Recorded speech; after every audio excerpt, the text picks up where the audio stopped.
सभी को नमस्कार प्यारे विद्यार्थियों, स्वागत है आप सभी का आपके अपने YouTube चैनल अरावली क्लासेस पर। साथियों, आप सभी के बीच आज लेकर उपस्थित हूँ गणित शिक्षण विधियों से पूछे जाने वाले इंपॉर्टेंट क्वेश्चन, जो कि आपके प्रीवियस ईयर्स क्वेश्चन है, जो कि पिछले परीक्षाओं के अंदर पूछे गए प्रश्न है, जो कि गणित शिक्षण विधियों से संबंधित है। यानी कि क्लास आप सभी विद्यार्थियों के लिए काफ़ी ज़्यादा महत्वपूर्ण है। आपकी तैयारी किस तरह से चल रही है, तैयारी का मतलब स्कोर क्या है आपका, वो पता लग जाएगा इस क्लास के अंदर। तो सभी विद्यार्थी गणित शिक्षण विधियों से रिलेटेड प्रश्न पढ़ने के लिए तैयार है ना? बिल्कुल यस कमेंट में बता दीजिए जल्दी से, और साथ साथ में कमेंट में आंसर देते रहिएगा प्रश्न का। बिल्कुल प्यारे साथियों, प्रश्न को शुरू करते हैं। प्रश्न पहला पूछा गया आप सभी के सामने, गणित के संदर्भ में ग्रामीण क्षेत्रों में विद्यालय में आने वाले बच्चों के लिए निम्न में से कौन सा कथन सही है। ये आपका सीटेट 2019 के अंदर पूछा गया प्रश्न है प्यारे साथियों। इसको जल्दी से पढ़िए और फिर आंसर में देना भाई। बिल्कुल गणित के संदर्भ में ग्रामीण के क्षेत्रों में आने वाले बच्चों के लिए कौन सा कथन सही है, तो वो आपका बताना। बिल्कुल प्यारे साथियों, आपका जो करेक्ट आंसर है वही मैं आपको बताने की कोशिश करूंगा। बिल्कुल आपका इसमें जो आंसर है वो आपका राइट हो जाएगा साथियों, सेकंड वाला। उनके पास मौखिक गणितीय परंपराओं और ज्ञान की प्रचुरता होती है, यानी कि सेकंड आपका राइट हो जाएगा। कैसे भाई? बिल्कुल इसको मैं विस्तृत से समझाता हूं आपको। बिल्कुल आपका यहाँ पे व्याख्या के हिसाब से समझाएंगे। गणित के संदर्भ में ग्रामीण क्षेत्रों में से आने वाले बच्चों में मतलब बच्चों के लिए विकल्प 2 सही है। कैसे? क्योंकि उनके पास ग्रामीण बच्चों के पास मौखिक और गणितीय परंपराओं और ज्ञान की प्रचुरता होती है, प्रचुरता होती है, यानी कि सेकंड आपका ऑप्शन इसमें राइट हो जाएगा। अगले क्वेश्चन की तरफ बढ़ेंगे भाई। अगला क्वेश्चन आप सभी के बीच पूछा गया, निम्नलिखित में से कौन सा कथन विद्यार्थियों द्वारा गणित में की गई अशुद्धियों के समसामयिक निरीक्षण पर प्रकाश नहीं डालता है। तो सीटेट 19 के अंदर यह भी पूछा गया प्रश्न है साथियों। तो कौन सा कथन विद्यार्थियों द्वारा गणित में की गई अशुद्धियों के समसामयिक निरीक्षण पर प्रकाश नहीं डालता है। तो क्वेश्चन 2 का आंसर देना भाई। क्वेश्चन 2 का आंसर है कि उन्हें अनदेखा कर देना चाहिए, यानी कि उन्हें अनदेखा कर देना चाहिए। ये कथन है आपका। इसको कैसे भाई? बिल्कुल ये आपका उन्हें अनदेखा कर देना चाहिए कथन विद्यार्थियों द्वारा गणित में की गई अशुद्धियों के समसामयिक निरीक्षण पर प्रकाश नहीं डालता है। तो प्यारे साथियों, इसमें एक वाला ऑप्शन आपका राइट हो जाएगा। अगले सवाल की तरफ बढ़ते हैं साथियों। अगला सवाल आप सभी के बीच पूछा गया, काफ़ी इंपॉर्टेंट सवाल है। सवाल है, निम्नलिखित कथन यानी कि कथनों में से गणित के संदर्भ में कौन सा कथन सही है। तो कौन सा कथन सही है भाई? गणित ए आपका स्टैंड में गणित एक उपकरण है, बी आपका गणित एक प्रकार की कला है, और सी आपका गणित एक भाषा है। तो इसमें बताना है आपको कि कौन सा गणित के संदर्भ में कथन सही है। तो थर्ड का आंसर भाई क्या हो जाएगा? बिल्कुल थर्ड का आंसर बताना है आप सभी को। तो जो आंसर इसमें राइट हो जाएगा साथियों वो है कि गणित एक आपकी क्या है, उपकरण भी है, और एक कला भी है, और एक भाषा भी है। तो मेरे प्यारे साथियों, इसमें जो आपका ऑप्शन है वो राइट हो जाएगा, फोर्थ वाला। कैसे? यानी कि ए भी राइट है, बी भी राइट और सी भी राइट है, यानी कि ए बी सी तीनों राइट है, यानी कि फोर्थ वाला ऑप्शन आपका करेक्ट हो जाएगा। कैसे? इसको और विस्तृत में जानना है तो देखो, यहाँ पे गणित एक उपकरण है, गणित एक प्रकार की कला है, एक प्रकार की भाषा, ये तीनों कथ्य आपके कथन सत्य हैं। ठीक है, समझ गए यहाँ तक सभी? अब अगले प्रश्न की तरफ बढ़ेंगे साथियों। अगला प्रश्न आप सभी के बीच पूछा गया, काफी इंपॉर्टेंट का प्रश्न है। प्रश्न को पढ़िएगा। प्रश्न है आपका कि यह सिद्ध करने के लिए, यानी कि ये आपका √2 एक परिमेय संख्या है, यानी कि अपरिमेय संख्या है। तो एक अध्यापक यह मानकर शुरू करता है कि यह एक परिमेय संख्या है, और आगे बढ़ते हुए यह सिद्ध करता है कि यह पूर्वानुमान संभव नहीं है। तो उपपत्ति निम्न विधि का उदाहरण हो जाएगा साथियों। तो ये किस विधि का उदाहरण है? बिल्कुल प्यारे साथियों, क्वेश्चन 4 का आंसर देना सभी को। ये उदाहरण हो जाएगा आपका प्रतिवाद का। किसका हो जाएगा? प्रतिवाद का, यानी कि थर्ड वाला ऑप्शन प्यारे साथियों इसमें आपका राइट हो जाएगा। अब बढ़ते हैं क्वेश्चन आपके 5 की तरफ। क्वेश्चन 5 आपका क्या पूछा गया है?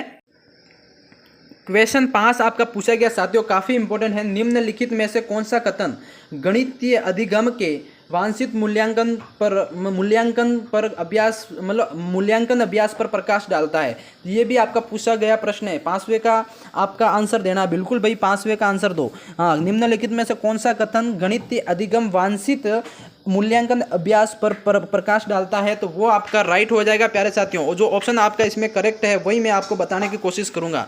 तो वो है आपका विद्यार्थियों का आकलन करने के लिए वार्तालाप करना और एक एक विचार विमर्श करना लाभदायक हो सकता है, यानी कि इसमें आपका सेकंड वाला ऑप्शन साथियों मोस्ट इंपोर्टेंट राइट हो जाएगा। कैसे भाई? इसको और विस्तृत में जानते हैं। देखो, विस्तृत में विद्यार्थियों का आकलन करने के लिए एक वार्तालाप करना अथवा विषय को लेकर बातचीत करना और एक एक विचार विमर्श करना लाभदायक होता है। अतः यह कथन गणितीय अधिगम के वांछित मूल्यांकन पर अभ्यास पर प्रकाश डालता है।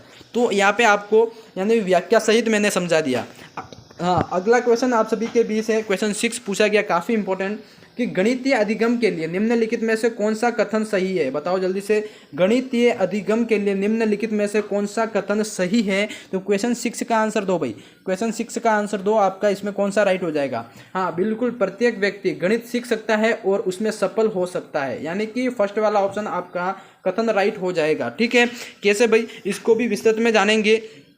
तो प्रत्येक व्यक्ति गणित सीख सकता है और उसमें सफल हो सकता है, यह कथन गणितीय अधिगम के लिए सत्य है। ठीक है, तो आपका इसमें फर्स्ट वाला ऑप्शन राइट हो जाएगा। अगले सवाल की भाई बात करते हैं। इसमें सवाल आपका अगला पूछा गया है कि एक विद्यार्थी बीजगणित की उन शाब्दिक समस्याओं को हल नहीं कर सकता जिसमें स्थानांतरण सम्मिलित होता है, तो सर्वोत्तम उपचारात्मक योजना, बताओ जल्दी से, सर्वोत्तम उपचारात्मक योजना क्या हो सकती है। इसमें 7वें का आंसर देना है, बिल्कुल 7वें का आंसर देना है सभी को। तो 7वें का आंसर हो जाएगा साथियों, विकल्प विधि से समानता प्रत्यय को समझना। क्या हो जाएगा, विकल्प विधि से समानता प्रत्यय को समझना, ये आपका सर्वोत्तम उपचारात्मक योजना हो जाएगी। यानी कि फोर्थ ऑप्शन इसमें आपका राइट हो जाएगा प्यारे साथियों। कैसे, विकल्प विधि से समानता प्रत्यय को समझना से एक विद्यार्थी बीजगणित शाब्दिक समस्याओं को हल नहीं कर सकता जिसमें स्थानांतरण सम्मिलित हो। तो आपका फोर्थ ऑप्शन सभी को समझ में आ गया, यहाँ आपका राइट होता है। अगले क्वेश्चन की तरफ बढ़ेंगे भाई। अगला क्वेश्चन आप सभी के 20 पूछा गया, क्वेश्चन 8। क्वेश्चन 8 है आपका, गणित अध्यापन की सामसायिक समझ अध्यापकों को निम्नलिखित सभी को करने को प्रोत्साहित करती है, केवल इनको छोड़कर। किसको छोड़कर ये प्रोत्साहित करती है भाई, बिल्कुल आपका प्रोत्साहित करती है ये समस्याओं के परिकलन का परिचय उनकी संकल्पनात्मक समझ से पहले कराना। यानी कि ये आपका सेकंड वाला ऑप्शन राइट हो जाएगा। कैसे भाई, इसको भी समझाते हैं, ये कैसे होता है। देखो यहाँ पे देख लेना आप कि समस्याओं के परिकलन का परिचय, भाई इसमें आपका जो राइट है वो ये बात सेकंड वाला हो जाएगा, है ना, मैंने पहले आपको समझा दिया।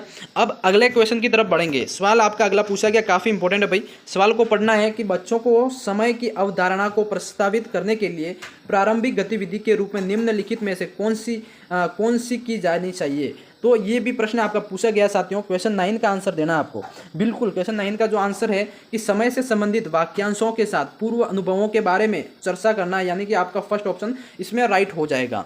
अगले सवाल की तरफ बढ़ते हैं भाई। अगला सवाल आप सभी के 20 पूछा गया, काफ़ी इंपॉर्टेंट। प्रश्न को पढ़िए, प्रश्न क्या कहता है आपका, बिल्कुल निम्नलिखित में से कौन सा मूल्यांकन का उद्देश्य नहीं है। मूल्यांकन का उद्देश्य नहीं है साथियों, तो आप सभी को बताना है इसमें क्वेश्चन 10 का आंसर। क्वेश्चन 10 का आंसर जो हो जाएगा साथियों आपका, कि प्रदर्शन के आधार पर बच्चों की रैंकिंग करना या नीचे दिए गए कूट का प्रयोग सही करना, यानी कि आपका डी वाला ऑप्शन आपका राइट हो जाएगा। यानी कि फोर्थ ऑप्शन डी करेक्ट हो जाएगा। समझ गए सभी, डी आपका यानी कि मूल्यांकन का उद्देश्य है कि छात्रों के विकास की निगरानी करना, निर्देशक निर्णय लेना और पाठ्य की प्रभावशाली का मूल्यांकन करना और बच्चों की रैंकिंग करना मूल्यांकन का उद्देश्य नहीं हो सकता। यानी कि डी वाला ऑप्शन आपका ये राइट हो जाएगा, जो कि बच्चों के रैंकिंग करना ये उद्देश्य नहीं है। अब बढ़ते हैं अगले सवाल 11वें की तरफ। अगला सवाल आपका 11वां क्या पूछा गया, काफ़ी इंपॉर्टेंट है, सवाल को पढ़ो। सवाल क्या पूछा है कि उच्च प्राथमिक स्तर पर गणित पढ़ाने के लिए निम्नलिखित में से कौन सी विधि सबसे अधिक उपयुक्त है। बताओ जल्दी से। हाँ, उच्च प्राथमिक स्तर पर गणित पढ़ाने के लिए निम्नलिखित में से कौन सी विधि सबसे अधिक उपयुक्त होगी। तो 11वें का आंसर देना भाई। 11वें का आंसर क्या हो जाएगा इसमें, वो विधि हो जाएगी समस्या समाधान विधि। कौन सा हो जाएगा, समस्या समाधान विधि, जो कि उच्च प्राथमिक स्तर के बच्चों को पढ़ाने के लिए सर्वाधिक उपयुक्त विधि होगी। कैसे, इसको अगर आप अच्छे से समझना चाहें तो देखो, उच्च प्राथमिक स्तर पर गणित पढ़ाने के लिए समस्या समाधान से सबसे अधिक उपयुक्त विधि है जो कि समस्या समाधान विधि है। इसके अंतर्गत पहले समस्या और फिर समाधान के द्वारा गणित पढ़ाया जाता है। इनके 5 चरण होते हैं, तो आपको यहाँ मैंने विस्तृत से समझा दिया। अगला क्वेश्चन है साथियों आपका क्वेश्चन 12। क्वेश्चन 12 क्या पूछा है, देखो क्वेश्चन 12 आपका पूछा गया है कि उच्च प्राथमिक स्तर पर गणित अधिगम के लिए निम्नलिखित में से कौन सा सबसे अधिक आवश्यक है। यानी उच्च प्राथमिक स्तर पर गणित अधिगम के लिए निम्नलिखित में से कौन सा सबसे अधिक आवश्यक है। तो साथियों इसका 12वें का आंसर देना सभी को। 12वें का आंसर क्या हो जाएगा, बिल्कुल प्यारे साथियों, 12वें का आंसर है कि किसी समस्याओं को हल करने के विभिन्न तरीकों की खोज करना। क्या हो जाएगा, किसी समस्या को हल करने के विभिन्न तरीकों की खोज करना। आपका इसमें जो राइट है, उच्च प्राथमिक स्तर पर गणित अधिगम के लिए निम्नलिखित में कौन सा सबसे अधिक आवश्यक है। तो किसी भी समस्या को हल करने के लिए विभिन्न तरीकों की खोज करना, यानी कि इसमें आपका सेकंड ऑप्शन राइट हो जाएगा।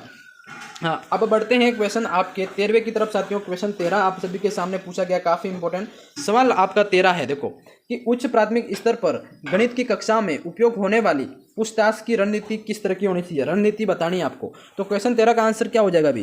क्वेश्चन 13 का जो आंसर है वो बताना आपको। बिल्कुल प्यारे साथियों, बच्चों को उनके विचार या समझ व्यक्त करने और आलोचनात्मक रूप से सोचने में मदद करना। क्या होता है? आलोचनात्मक मतलब रूप से सोचने में मदद करना आपका इसमें राइट हो जाएगा, यानी कि फोर्थ ऑप्शन आपका प्यारे साथियों राइट हो जाएगा। इसको समझाने की जरूरत नहीं है, आपको आंसर बता दिया मैंने।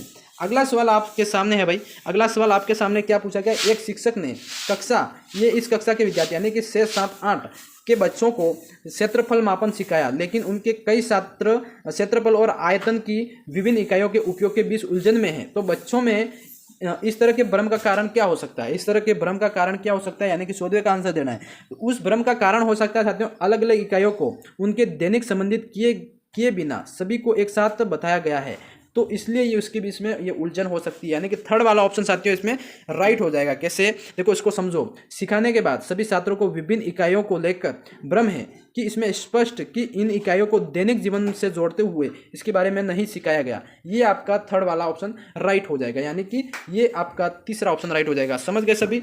अगला सवाल आप सभी के बीच है। क्वेश्चन 5 है आपका 15 है साथियों की कक्षा में गणितीय वार्तालाप को प्रोत्साहित करने का सबसे उपयुक्त उद्देश्य निम्नलिखित में से कौन सा हो सकता है?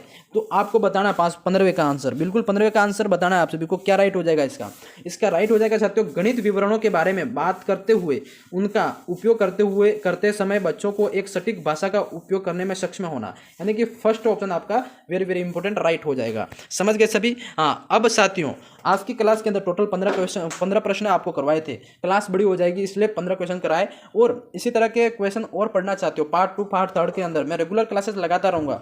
आप बस क्लास को पूरा देखिएगा, चैनल को सब्सक्राइब कर लीजिए, कमेंट में पार्ट 2 लिख दीजिएगा। बिल्कुल आपके सामने रेगुलर क्लासेस लगाते रहेंगे एग्जाम से पहले तक, ठीक है? तो चैनल को सब्सक्राइब कर लेना। मैं अगली क्लास में मिलता हूँ, तब तक के लिए जय हिंद, जय भारत दोस्तों।